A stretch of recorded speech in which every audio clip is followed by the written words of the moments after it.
here we have Gunnar. Clap your hands for him. His presentation will be much better than all of these that I've been saying. And at the end we have Q&A, so feel free to prepare your questions for me. It's gonna be fun. It's gonna be fun. It's gonna be fun. Hey, I have to go now. I'm sorry. My name is Gunnar, and when you talk to me in English, I prefer if you call me by my American name, which is Gunnar. Gunnar. I'm going to talk about rituals. The one thing being part of the Creative Mornings kind of wholeness is that you can go to another city. My home city in America is Indianapolis. I went there in April and went to their venue, and it's kind of fun. And you're knowing that rituals that I'm going to talk about today will be totally different in many, many different places. And that's what's so fun with this. So, talking about rituals, perspective is everything. And I'm so many things to say about it, so I decided to kind of cut it down and make it a little bit easier for me. So I'm going to talk about 3 different things. I'm going to give you a few examples how I think, how I work. I'm a copywriter and I work mostly in English, both British English and American English, by the way. You got to know which one. But I'm going to start with why we need rituals. And the best thing for me to start with why is that I'm going to start with why, because that's one of the reasons we actually do things. This, by the way, is an AI picture, not as nice as the artist's picture that someone made. But this is what we're going to do. And apart from talking about why, I'm also going to talk about the reason why we have rituals or methods or ways of doing things, right? So, rituals can be quite a few different things. Yesterday evening, I went to a big ritual. It was like a gathering up around the bonfire, a lot of chants and people were singing, and they were all kind of, in ecstasy because we won, right? It's a football or soccer, as I would say. My team went to Europa League yesterday, right? Now, and for some reason, most of the people I know in all the different kind of businesses I've been working with are not that interested in soccer or football. So let's leave that at hand. But the thing is with a ritual is that we need them. We need them to build a community. But we also need them to make the world understandable, to have a grasp of it. I always say this, not always, but every time I have a lecture on Creative Mornings. If you have a good ritual, it allows you to have a good life. But if you're aware of them and you know how they work and how you do, your life might end up good. And all of us have different kind of traumas along life, but this is a way of grasping life, grasping the world, and kind of dealing with it. Now, Krista has helped me a lot with different quotes, right? One that I kind of use a lot is sharing is caring. The other one is that he has a title that I want, that I think is the only title we really need, and that's being a facilitator. Because I'm not a teacher. I actually taught at a vocational university of Boston for copies and art directors. But I decided a long time ago that I'm not a teacher. I'm not I don't have a degree in teaching. So I was an editorial consultant, right? But what you really are, you're not teaching anyone. You're the facilitator, the person that makes it possible for them to learn. So hopefully you might have one or two different insights. So I'm not going to teach you anything. I'm not going to tell you how it is. I'm going to put a little bit pieces of things together so you could draw your own conclusions, right? And that's important to me because I'm not the one going to tell you what rituals you're going to do or not. This is me, by the way. I've had quite a good life. And hard, tough. I've been in Bosnia and Herzegovina right after the war, and that's kind of still with me all the time, and it's not that fun. But I've had the chance to be working radio as a journalist. I'm a trained quartermaster of the Swedish Army, and I was a quartermaster in Cyprus, but then they asked me as a journalist to come to be a press officer in Bosnia. So I've seen a lot of what Bosnia can offer, and I'm telling you, it's the country of contrast. Beautiful, but horrible, if you get what I'm trying to say. So this is me. And if you're, cute, isn't it? Yearbook picture. Class of 77, Noblesville High School. Stage. I was quite good. But twice I ended up not making it to the Swedish stage school. Ooh. Toughest week I've had. Not always like that. I worked with the radio for a long time, so I'm quite used to talking. One thing you've got to remember about rituals, you build rituals to be more secure. When you're more secure, when you know what you're doing, it helps you to be confident, reliable, trustworthy. So speaking in radio, I don't think if you met many more than me that are as confident in speaking and doing news. Standing here is a totally different thing because it's the first time I do this in front of you. So rituals build confidence. I'm skinnier. It's almost 30 years ago, but you can call me Lieutenant Gunnar. The last picture is now, right? Normally now, but this is what I think about myself quite often. And to be honest, I think all of us have that, whether you're 10 years old. I was the smallest, youngest kid. I started school 1 year before, and I fought myself through school. So I'm not the one being bullied. I'm not sure if I ever was a bully, but I learned the hard way. I don't recommend it. But we bring that little person with us, and we learn all our lives. And some of the experience I have as a 10-year-old, I still have with me, because when we learn in many, many different ways. And I love this chapter because I've been part of it for a long time. Krista allowed me to take pictures. And you don't need to read all that text. It kind of strikes me that I'm saying somewhere in the middle here that few words is a very good thing. And then it's just a load of them. The picture is taken on an event with Creative Mornings. But my love to you, and thank you for having me as a part of this. Sharing is caring. We don't compete. If we help each other, we build a better community. But I'm probably going to have to speed through the last slides a little bit. I'm not going to be able to talk about everything. I'm going to point out a few things. Why is very important to me. Simon Sinek talks about the why, and I'm going to show you what he means a little bit. But it's almost like a religious ritual to me to start with why. And the first why I start with is, why am I doing this? What's in it for me? It's not that I'm selfish, but I need to know what I can give or get.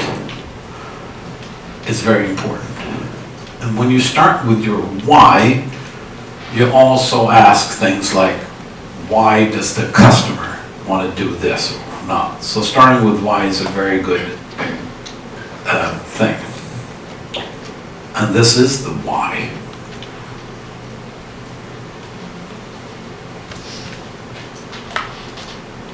And it doesn't matter whether it's a religious ritual, or if it's soccer game, or it's working as a copywriter.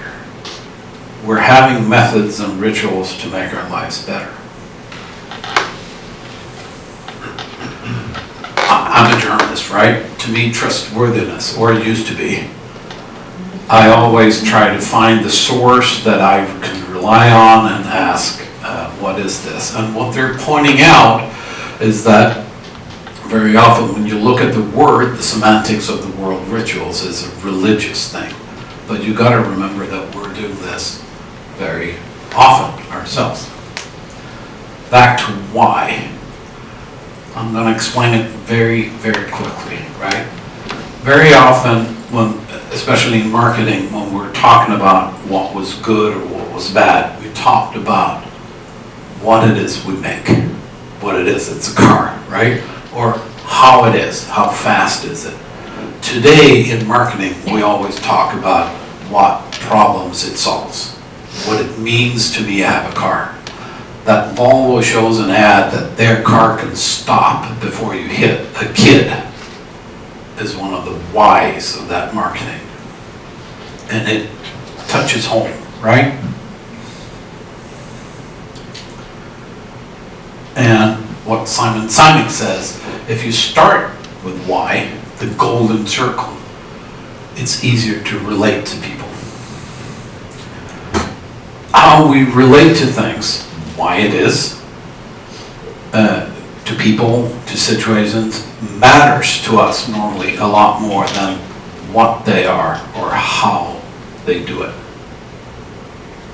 And that kind of works not only for marketeers, but also for life and problem solving. Now I'm going to do the explanation on why we have rituals, or why I think we have rituals. We need to solve problems. How to get food, how to survive, how to make our kids feel good. We have a lot of different problems in life to solve. And this is how we solve it. We solve it either by intuition or heuristics. What we normally very often call intuition, what happens is normally when we've been doing this for a long time, that we have a method to it from our own experience or from research or something like that, and we put that into life through rituals, and we make it intuition. How do I solve a problem? Well, this worked before. I think we can do it this way. That's intuition. Why happened back here. And you can't go past the 4 stages of learning. Familiar with this? This is the basic. Let's take skiing, right? Put a ski on. You have these small blue skis when I was a kid, and then you just go skiing. And then you look at other people, they know how to ski. What happens is you go from being unconsciously incompetent to being conscious about it. So you make a decision, I need to learn. You go to a ski school or something like that, and you come up to conscious competence. You know how to do it, but you gotta think about it all the time. You busy up your brain, and it's really, really, really hard. Oh, I'm gonna turn left. I need to put my left. No, that's right. Left. Here. Oh, there's another turn. And you end up in the ditch. And the reason why you do this, and this happens with everything we learn, is that you busy your brain too much. Then we end up in nirvana, which is unconscious competence. Right? And that is when you do without thinking about it. You learn so much, you've done it so often, that you just do. You can also call it like this. Unaware that I don't have the skill. Aware or lack of skill? too aware about the skill and to just do.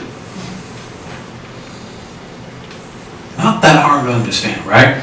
So what does ritual have to do with it? Well, to just do.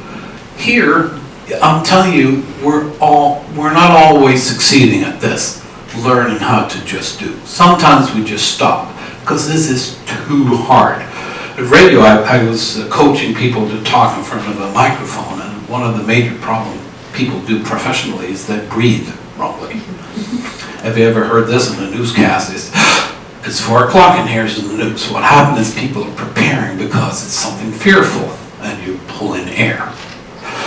But when you pull in air, you have a lot of extra pressure in your lungs and you don't talk normally.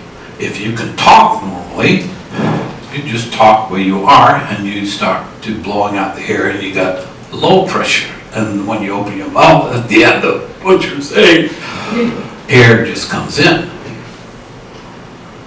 We do this every day, but newscasters don't succeed. I had people in that stage right here saying, I can't breathe, I don't know how to. For that very reason.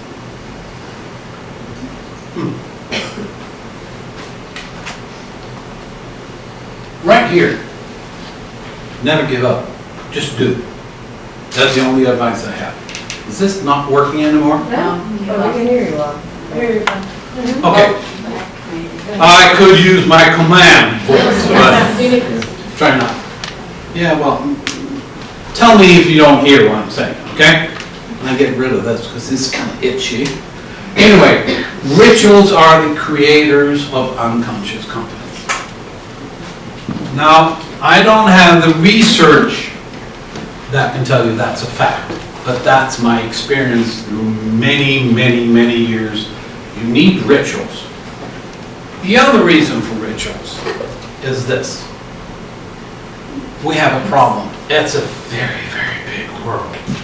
So the first thing we do is this. We make the world smaller. Right? And then we put a framework to it with rules. You tell yourself, this is how I'm going to do this, how I'm going to work with. And this you do by rituals. You get up in the morning, you eat your breakfast a certain way because it makes your day better. Now, do you need to be aware of it? Not the breakfast part, but when you work as a creative, it's a good thing being aware of what you do so you can repeat to end up with the unconscious competence. Make sense? Yep. Comply, make your work comprehensible, and can you strategize? Use experience for something else, and build your own rituals.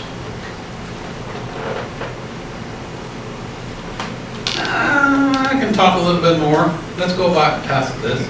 I'm going to tell you very shortly, and I realize that right by now I don't have that much more time, so I'm going to show you a few things that I do, right? And these are very important. You can break the rules, but learn them first. It's smarter, right? Rituals are personal, I said that. Framework, we're going to talk about keep your deadlines. Very good choice if you're creative. So make a ritual to keep your deadlines. How do you create a technique? I'm going to talk about that. And procrastination is overrated. Don't procrastinate. Get a ritual not to, okay? And keep on asking questions. Always be prepared to unlearn. We're not going to talk about that, but we're going to talk about this.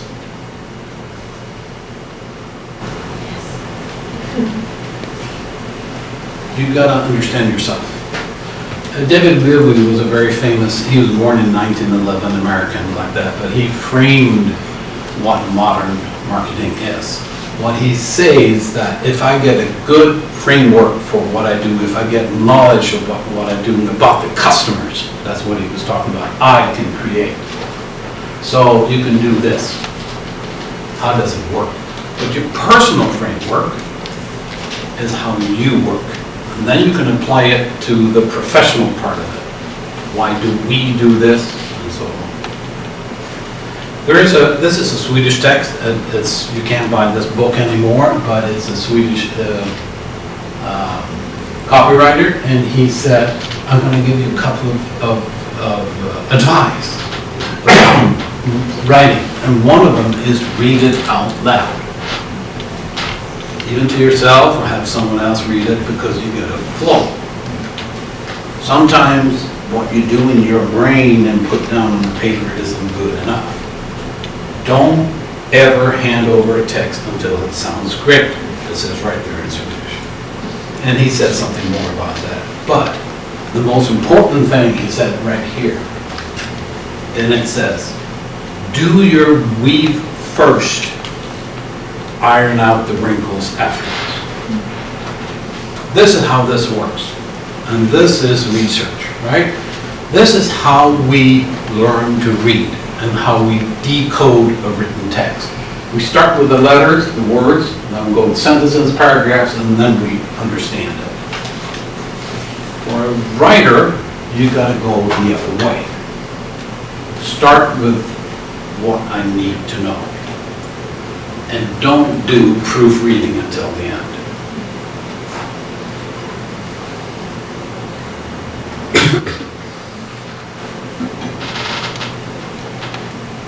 As a creative, time is the best resource you have. We're talking about three things: money, pay, freedom in creation, and time. And procrastination takes away time from you. Don't procrastinate. But one reason to build a ritual on how to do. Don't waste time. A few examples of my rituals before we end. We're fine? Yeah, okay. This is what I do. I schedule work. When am I supposed to work? I use my iPhone a lot. I have, I know what meetings I have, and I don't try to schedule work in the morning because that's when I write the best. I always write, and then I put it away, and then a day or two after I reevaluate my own written text. That the material is so cute. I've known about this lecture for 2.5 months. I've been soaked in rituals for a long time. Too much. And then just always deliver. Ask for feedback and expect feedback. A good customer, client, whatever, will give you feedback. If you don't get it, ask for it. One of the good things a good marketeer or a producer or a copywriter does is interview. And I've done a lot in radio, of course, when I worked as a journalist. But there's so many things that go wrong, especially if you do it with a camera. Right? So always have a contingency plan. Follow-up questions. Everybody know what an open question is? A question you cannot answer with yes, no, or I don't know. Is your day good? Yes? No? How was your day? Oh, let me think. Always get a better answer. That's it.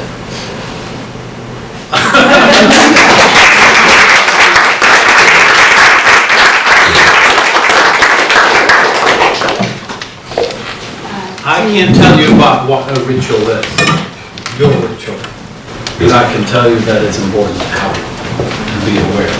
Okay, yeah. Do you have